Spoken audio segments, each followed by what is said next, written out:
Yo yo yo, what is up all my gangsters? It's your boy Big Fish back on the mic. Uh, I'm here with my week 1 game from GBC.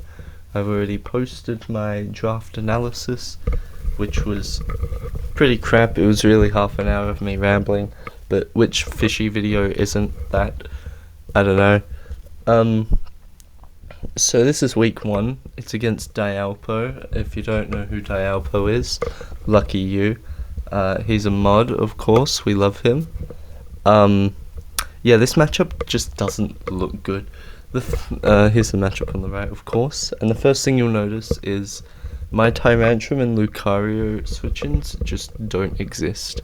Like, hey, what wants to take a head smash from a 124 base rock type?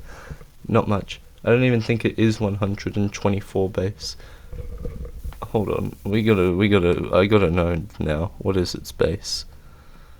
121. Ooh. You're shit, Tyrantrum. You ain't shit. And then Lucario, hey, who wants to take a hit from, like, close combat after it's at +2? Even Starmie, like, with a defensive set, is taking about 60. It's like, I ain't doing anything against those two mons. So trying to figure out what to do in this matchup is difficult. Like, it's not easy. And then on my side of the field, I think I have 2 Pokemon that actively have, like, no switch-ins in this game. One of them is Entei, which, as you can see, is that first Pokemon, and the other one is Archeops, which you'll see what happens to Archeops later, but even they still have switch-ins. Like, Tyrantrum can take one Stomping Tantrum from a Entei. It's just a little bit difficult to switch in on a Sacred Fire because it's 50% burn. But of course, if I do get Toxic Spikes up with that Swallow that you can see on screen, it is a much more free Pokemon. Whiscash does come in, even with Trailblaze. If it runs a window, I don't do that much to it. And Mega Ordino as well can run fully physically defensive, and it doesn't wall Entei. Entei just kind of clicks sub and doesn't care that much about it, but it's still an option. So let's go through the team, because I think that's enough of an intro for this matchup. So we start off with the Entei. So Entei, as I just said, it hits pretty much everything other than Whiscash, which you can still kind of Trailblaze, and Ordino, which you can set up substitute on. I don't know what happened to my mouth there. It just wanted to stop working, and I pushed through that sentence. I wasn't going to let it happen, guys. I did a good job today. And of course Tyrantrum, which can come in after being poisoned from Toxic Spikes. But other than that, Sacred Fire is hitting absolutely everything, which is ironic because I don't even think I clicked it in the battle. Like, that's besides the point. Nothing else wants to take a Sacred Fire other than Rapidash, which is complete ass in this matchup, and there is no way it's coming. You want to know who's coming? These 6 Pokemon right here. These 3, no way. They're not coming. They don't do shit. So it's the top 6. Those are the Pokemon that will be brought. They're the ones that I've expected in prep, they're the ones I expected in the mock, and they're the ones I'm expecting in the game. So that is the thought process I'm going by. Then we have Magneton. Now the thing with Magneton here is it doesn't really need much in its defensive stats to completely wall the Rotom and the Celebi. Now I think Celebi gets shit like Drain Punch and whatnot. If it's physical like that, I don't know what I'm doing, to be honest. I didn't think that far ahead. But I was like, there is no way this Celebi's running Drain Punch for Magneton, right? Which is really stupid, because I would probably look at the game and think, okay, what is walling my walling my Celebi, my big 19-point Pokemon? And I'm probably picking up Magneton and Dipplin. So I probably would run, like, U-Turn and Drain Punch. But that's besides the point. That's just stupid prep. But, whatever. Flash Cannon hits mostly everything other than, Lucario, Whiscash, and, okay, sure, Rapidash, but as we've said, that thing's not coming. So we just have, then we have Signal Beam, the super effective one-hit KO offensive Celebies, Volt Switch, which also works on the Lucario that can come into Flash Cannon. And then we have Protect. Protect was last minute. Before that I had Magnet Rise for the Whiscash, and then I realised, so what, I clicked Magnet Rise and then I just don't do anything anyways. I may as well change the move. So we have Protect. What does Protect do? Protect is good for figuring out Tyrantrum sets, because if Tyrantrum clicks Earthquake on my Magneton, I can make the play accordingly from there. And if it clicks that Head Smash, same thing. Or even Outrage, same thing. And it also helps scout Lucario a little bit as well, because Lucario has massive 4-move syndrome in this battle. It wants to run Sword Dance, it wants to run a priority move, it wants to have Close Combat, Meteor Mash, Ice Punch, Earthquake, Crunch. Lucario just can't do everything in this battle, but it wants to. So being able to scout that set a little bit, if it tries to Close Combat Magneton over Earthquake, it doesn't have that Earthquake. So you can just use Protect to figure that out. You do have to be careful though, because if it clicks Sword Dance on your Protect, you're in a bit of trouble. But I don't think it really wants to take a Volt Switch anyways, so I don't think it's the end of the world to click Protect anyways. Next up we have Swalot. So the Swalot set is just super defensive. Really the point is that it can take one hit from Tyrantrum or Lucario and hit off a Body Press, and neither of those Pokemon like it. I think Tyrantrum takes about 50% from Body Press, and I think Lucario takes 80%. So, and that's without an Acid Armor setup. If Acid Armor's set up, this thing is just going to run through the game, pretty much. So, Whiscash can do big damage, of course, with Earth Power. But again, if I get an Acid Armor up, it doesn't really want to take a Body Press. So that seems like a fair trade. And in the same vein, Celebi does massive damage with a Psychic, or a Psy Shock, or a Zen Headbutt, or whatever it's running. But it doesn't really want to take a Gunk Shot. And then on the end we have Toxic Spikes, because I look at this team and I think the only viable hazard removal here is Rotom Frost and Corvisquire, which, might I add, is shit. And therefore Toxic Spikes can go up. It can punish the Tyrantrum pretty well and stall that down a bit. But the big ones are the Ordino and the Whiscash. If I get those two things toxic or poisoned, I'm in really, really good shape for this battle. So that's something that I do want. It's not a priority, it's not mandatory, but if I can do it, which I should be able to, because what the fuck is Ordino doing to me? Then I think I'm in super good shape. In this game, I think there was a situation where I was in on the Ordino. To be fair, I don't think I was that in. No, never mind. Ignore what a man like me is about to say. Let me scroll down to the bottom 3 mons. And we need to get our thing back. Okay. So we're back. Next up is Golurk. And actually, before I talk about Golurk, you will notice I didn't bring Archeops. I think of Archeops in this battle, and I think that thing is going to get chipped so easily, and then it's going to become useless without actually doing anything. And I know from talking to Dialpo through the week that he was pissed scared of Archeops too. So I know he over-prepped for that thing. And I went, you know what? I don't want it. I was trying to fit it on the team so hard. I was looking at Meteor Beam sets, but I was just walled by Ordino. Head Smash sets were walled by Whiscash. There was nothing I could actually do to break through the team with Archeops. So I said, fuck it, you're on the bench. The only Archeops set in the end that I would have run was some Earthquake, not even Earth Power Choice Scarf set. just to be able to punish Tyrantrum if it's set up too far. That was it. That was all it would have been good for. I say set up too far, like it wasn't going to be running Choice Scarf. But, like, I mean as in if I couldn't do anything about it. But as you can see by the Wigglytuff on the bottom, I chose a different get out of jail free set. So, back to Golurk. Golurk is an alternative to Archeops in the sense that this thing can hit everything. Mega Ordino right there does not want to take Earthquakes. Even if it's physically defensive, I'm doing like 40% to it.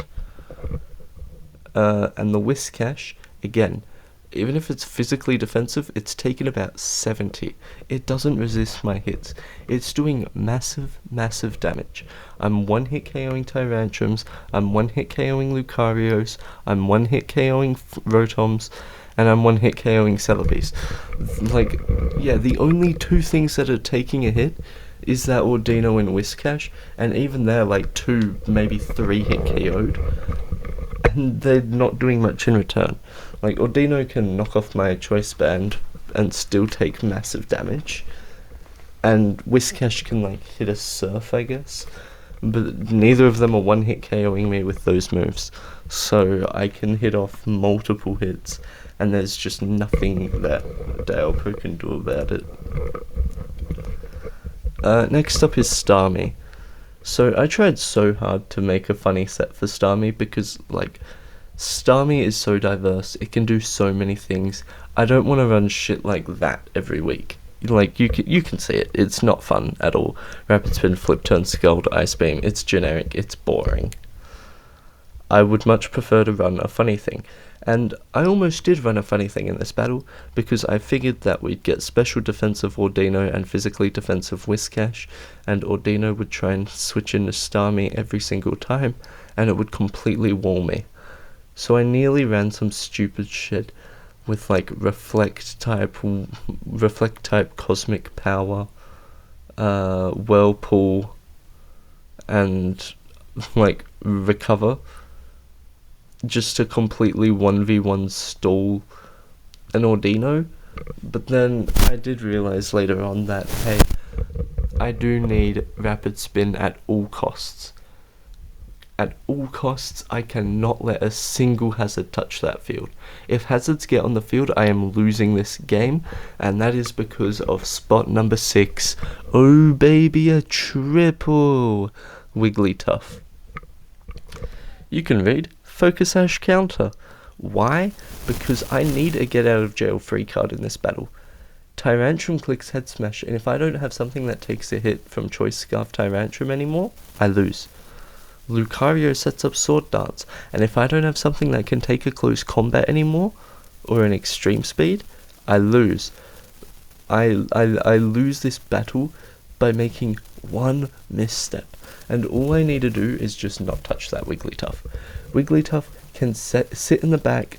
All I need to do is make sure that a hazard does not get set on that field, and then at any point I can bring in the Wigglytuff late game, middle game, whenever the game is, whenever I get into that sticky situation, and I can just use the get out of free card, and get out of jail free card, and hopefully be in a good spot by blindsiding a Tyrantrum or a Lucario.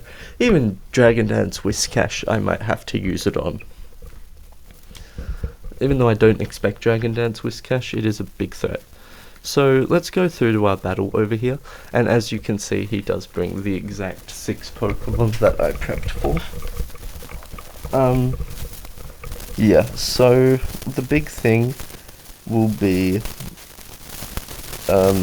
what do I lead with here? So I'm thinking Golurk, right? I know how Dialpo plays. He likes to lead with, like, big Scarfers and shit. And I'm like, he might lead with Tyrantrum. But then if he has, like, he could lead with Celebi for pivot, or he could lead with Rotom Frost for pivot. And if he does either of those two, my main Tyrantrum counter lead, which is the Golurk, is just shit. And I don't like that, but I don't feel like I have much of a choice.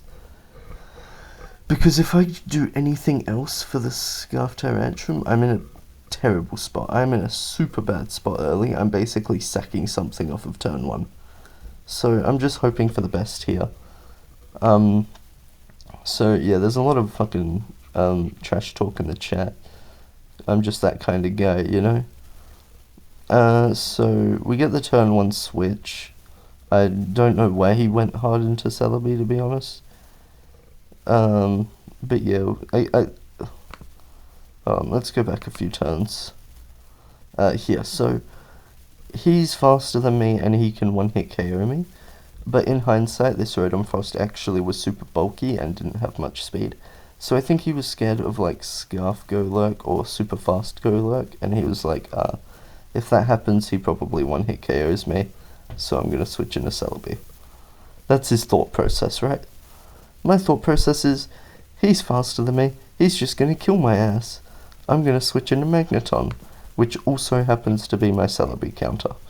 So that's good. I click Signal Beam. I'm not trying to predict anything just yet. He gets Stealth Rocks up. And I went, no way he is sacking off that Celebi. He is switching out here, hard switching out, because my Signal Beam went before his Stealth Rock. And he's going into Whiscash. And I do get that play right. So I should have clicked Rapid Spin here, but it doesn't actually matter. I hit it for a 50 with a crit, which is where I figured out this thing was bulky as well on the calc. So I go back into this, and I did a lot of damage.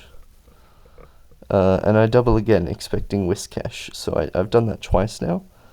Okay, that's a super big turn. Why did I click Knockoff instead of Poltergeist?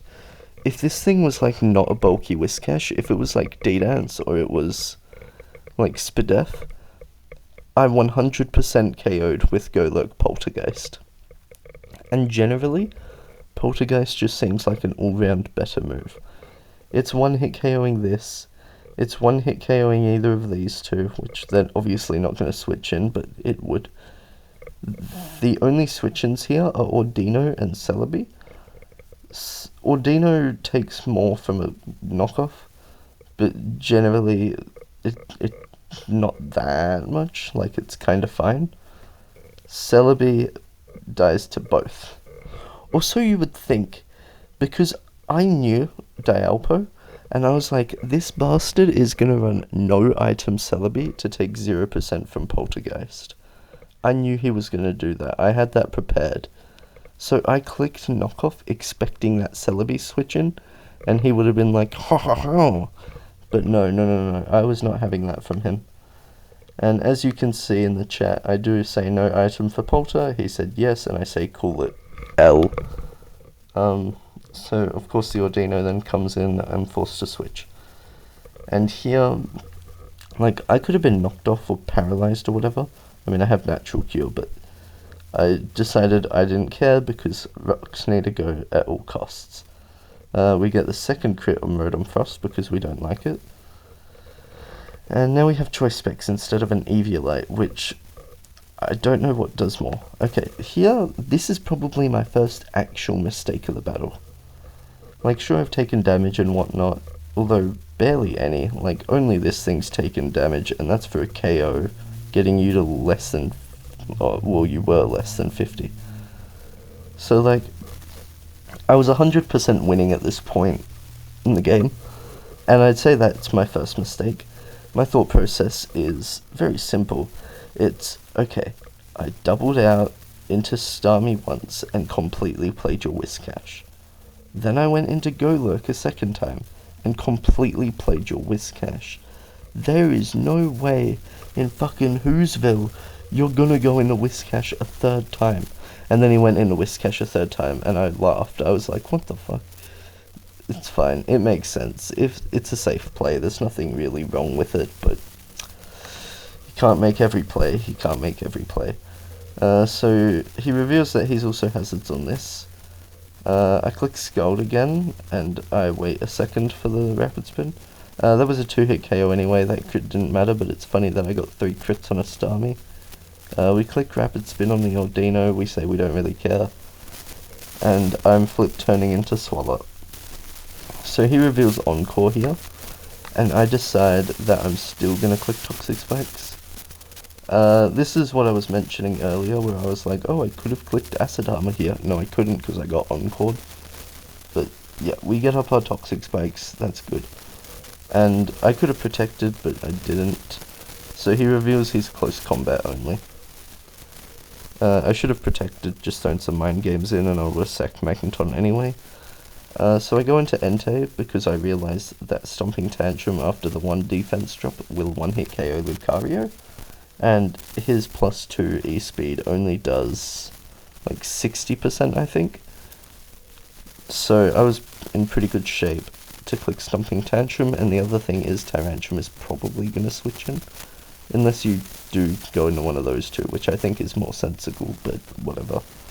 And he does go into Tyrantrum, and he does take his Stomping Tantrum, that's very helpful. Expecting Scarf, I switch out back into this thing, and after Citrus Berry, I am taking 1 more Head Smash. I do, and I KO the Tyrantrum, so that's very big. That's super good for me. I let Rotom kill Swallow now, because it's not doing anything else. I go back into this. Okay, so Substitute I do think is reasonable. If you do want to switch into Whiscash or Ordino, because they're defensive, then you would do that there, and I would have a sub-up, and I'd be in a super good position. And if you do stay in and just click Thunderbolt like he does, sure, I technically lose the turn, and like I lose like 19%, but I'm still in a better, like I'm still in a good position, and even though it's a 4v4, I'd say I'm in a better position than him. I've lost my counter to Celebi, which is dead, and the Rotom Frost, which is practically dead. And I've lost my Swallow, which is just a decent way around either Lucario or Tyrantrum, and wants to get up T-Spikes, which both of them have completely fulfilled their roles then. They've both done exactly what I needed them to do in this game. And so I don't actually, like, these sacks are so much better for me than these two. Because Celebi and Tyrantrum, okay, they killed this. Oh, well, no, it didn't kill this, but it got it low enough to die. But the thing is, I killed it in exchange, which is a better trade for me. And Celebi did absolutely nothing other than click Stealth Rock, which ended up getting Rapid Spin. So I'm in a better position here. I feel like that sub was pretty free. The next move, however, as you'll see, I click Trailblaze. I told you earlier that the skull damage from Starmie, even though it was a crit, I figured out this thing was max HP. And therefore it lived a Trailblaze, and I calced that too. I knew it lived. And for some reason, even though on the first turn where I clicked Substitute, he made it very clear he was sacking Rotom, I decided to click Trailblaze on a potential Whiscash. It's fucking stupid. That is such a bad play. Like, I can't defend that play, because it's so dumb to do that. Sacred Fire was so free, and even if he does go into Whiscash, I'm fine, right? Like, this thing is still 100% can switch in. This thing, yeah, like, I'm still in a good position. I don't know.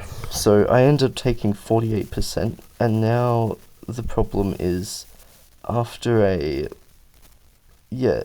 if Lucario clicks a Sword Dance, I now die to E-Speed, whereas if I had just Sacred Fired, I would have been fine. So we go into Starmie. I think I click Scald. Yep. So basically, I'm completely fine here. I'm just playing normal. I'm gonna pick up a KO on Ordino, but not after it barely lives in Earthquake. Don't worry, that 44 was a high roll anyway. So we kill the Ordino, and I think Whiscash might have killed with a Surf. Okay, I want to talk about that move, because I think Dialpo in this position realized his only possible way to win that was by clicking Spikes. He could have killed Golurk there, but he realized that if he kills Golurk, well, Golurk would take one hit from his set. But, like, he could have hit Golurk, he would have died... No, well, wait. If he hit Golurk, right, I'd be put down here, he'd be put down here, and then on the second turn he takes like 12%, Whiscash is in Entei range, and Golurk's dead, right? But then I win 3-0 because Lucario comes in, this thing is enough to take an E-speed, and I just KO Lucario. So Dialpo realized that if he just kills Golurk, he loses.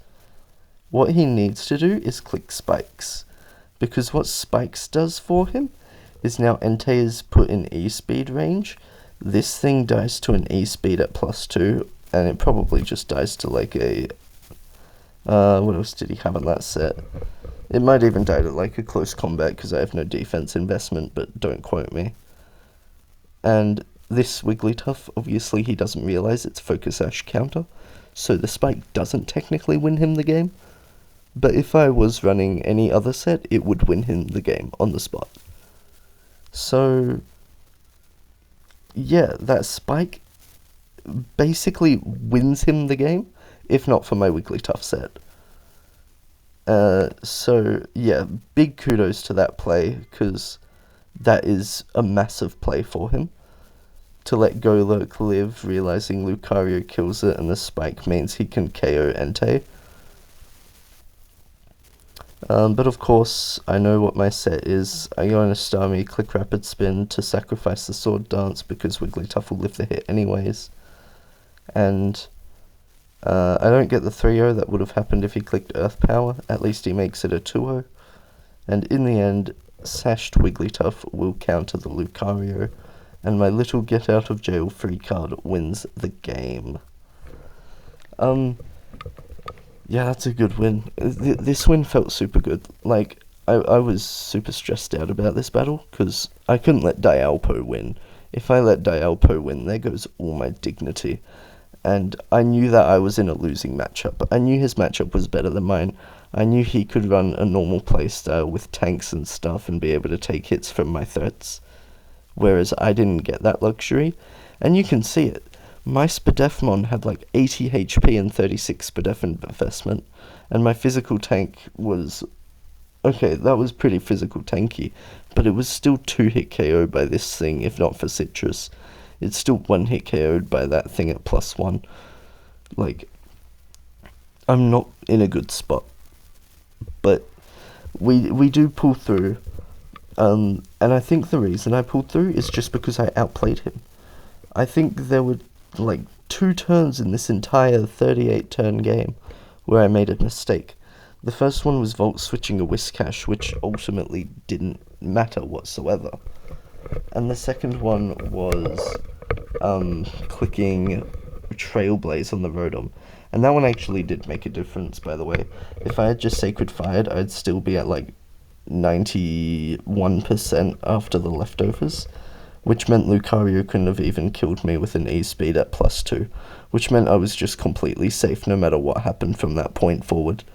If the rest of the game played out the exact same way, and the Whiscash got Spike, I wouldn't have even had to mess around with the Starmie into the Wigglytuff. I still would have just gone straight into Entei and won.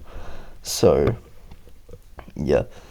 That's a bit sucky, that misplay, but in the end, we play the rest of the game right. It wasn't too difficult for the rest of the game, and we get the win, so that's good. Catch me next week. I'll be playing against the Lawyer.